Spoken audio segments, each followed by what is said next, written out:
தொடக்க நூல் அதிகாரம் 3. மனிதனின் கீழ்ப்படியாமை. ஆண்டவராகிய கடவுள் உருவாக்கிய காட்டு விலங்குகளிலெல்லாம் பாம்பு மிகவும் சூழ்ச்சிமிக்கதாக இருந்தது.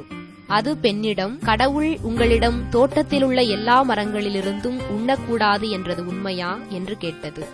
பெண் பாம்பிடம், தோட்டத்தில் இருக்கும் மரங்களின் பழங்களை நாங்கள் உண்ணலாம், ஆனால் தோட்டத்தின் நடுவில் உள்ள மரத்தின் கனியை மட்டும் நீங்கள் உண்ணக்கூடாது, அதை தொடவும் கூடாது, மீறினால் நீங்கள் சாவீர்கள் என்று கடவுள் சொன்னார் என்றாள்.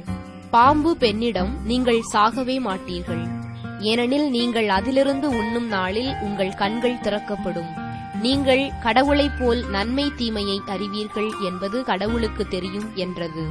அந்த மரம் உண்பதற்கு சுவையானதாகவும் கண்களுக்கு களிப்பூட்டுவதாகவும் அறிவு பெறுவதற்கு விரும்பத்தக்கதாகவும் இருந்ததைக் கண்டு பெண் அதன் பழத்தை பறித்து உண்டாள். அதை தன்னுடன் இருந்த தன் கணவனுக்கும் கொடுத்தாள், அவனும் உண்டான். அப்பொழுது அவர்கள் இருவரின் கண்களும் திறக்கப்பட்டன, அவர்கள் தாங்கள் ஆடையின்றி இருப்பதை அறிந்தனர். ஆகவே அத்தி இலைகளை தைத்து தங்களுக்கு ஆடைகளை செய்து கொண்டனர். மென்காற்று வீசிய பொழுதினிலே தோட்டத்தில் ஆண்டவராகிய கடவுள் உலவிக் கொண்டிருந்த ஓசை கேட்டு மனிதனும் அவன் மனைவியும் ஆண்டவராகிய கடவுளின் திருமுன்னிருந்து விலகி தோட்டத்தின் மரங்களுக்கு இடையே ஒளிந்து கொண்டனர். ஆண்டவராகிய கடவுள் மனிதனை கூப்பிட்டு, நீ எங்கே இருக்கின்றாய் என்று கேட்டார். உம் குரலொலியை நான் தோட்டத்தில் கேட்டேன், ஆனால் எனக்கு அச்சமாக இருந்தது, ஏனெனில் நான் ஆடையின்றி இருந்தேன், எனவே நான் ஒளிந்து கொண்டேன் என்றான் மனிதன். நீ ஆடையின்றி இருக்கின்றாய் என்று உனக்கு சொன்னது யார்? நீ உண்ணக்கூடாது என்று நான் விலக்கிய மரத்திலிருந்து நீ உண்டாயோ என்று கேட்டார். அப்பொழுது அவன், என்னுடன் இருக்கும்படி நீர் தந்த அந்த பெண் மரத்தின் கனியை எனக்கு கொடுத்தாள், நானும் உண்டேன் என்றான். ஆண்டவராகிய கடவுள், நீ ஏன் இவ்வாறு செய்தாய் என்று பெண்ணை கேட்க, அதற்கு பெண், பாம்பு என்னை ஏமாற்றியது, நானும் உண்டேன் என்றாள்.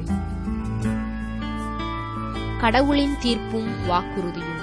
ஆண்டவராகிய கடவுள் பாம்பிடம், நீ இவ்வாறு செய்ததால் கால்நடைகள் காட்டு விலங்குகள் அனைத்திலும் சபிக்கப்பட்டிருப்பாய், உன் வயிற்றினால் ஊர்ந்து உன் வாழ்நாள் எல்லாம் புழுதியை தின்பாய், உனக்கும் பெண்ணுக்கும் உன் வித்துக்கும் அவள் வித்துக்கும் பகையை உண்டாக்குவேன், அவள் வித்து உன் தலையை காயப்படுத்தும், நீ அதன் குதிங்காலை காயப்படுத்துவாய் என்றார். அவர் பெண்ணிடம், உன் மகப்பேற்றின் வேதனையை மிகுதியாக்குவேன், வேதனையில் நீ குழந்தைகள் பெறுவாய், ஆயினும் உன் கணவன் மேல் நீ வேட்கை கொள்வாய், அவனோ உன்னை ஆள்வான் என்றார். அவர் மனிதனிடம், உன் மனைவியின் சொல்லை கேட்டு உண்ணக்கூடாது என்று நான் கட்டளையிட்டு விலக்கிய மரத்திலிருந்து நீ உண்டால் உன் பொருட்டு நிலம் சபிக்கப்பட்டுள்ளது, உன் வாழ்நாளெல்லாம் வருந்தி அதன் பயனை உழைத்து நீ உண்பாய், முட்செடியையும் முட்புதரையும் உனக்கு அது முளைப்பிக்கும், வயல்வெளி பயிர்களை நீ உண்பாய், நீ மண்ணிலிருந்து உருவாக்கப்பட்டதால் அதற்கு திரும்பும் வரை நெற்றி வியர்வை நிலத்தில் விழ உழைத்து உன் உணவை உண்பாய், நீ மண்ணாய் இருக்கிறாய், மண்ணுக்கே திரும்புவாய் என்றார். மனிதன் தன் மனைவிக்கு ஏவாள் என்று பெயரிட்டான், ஏனெனில் உயிருள்ளோர் எல்லோருக்கும் அவளே தாய். ஆண்டவராகிய கடவுள் மனிதனுக்கும் அவன் மனைவிக்கும் தோல் ஆடைகள் செய்து அவர்கள் அணியச் செய்தார். பின்பு ஆண்டவராகிய கடவுள், மனிதன் இப்பொழுது நம்முள் ஒருவர் போல் நன்மை தீமை அறிந்தவன் ஆகிவிட்டான், இனி அவன் என்றென்றும் வாழ்வதற்காக வாழ்வின் மரத்திலிருந்தும் பறித்து உண்ண கையை நீட்டிவிடக்கூடாது என்றார். எனவே ஆண்டவராகிய கடவுள் அவன் உருவாக்கப்பட்ட அதே மண்ணை பண்படுத்த அவனை ஏதேன் தோட்டத்திலிருந்து வெளியே அனுப்பிவிட்டார். இவ்வாறாக அவர் மனிதனை வெளியே துரத்திவிட்டார்.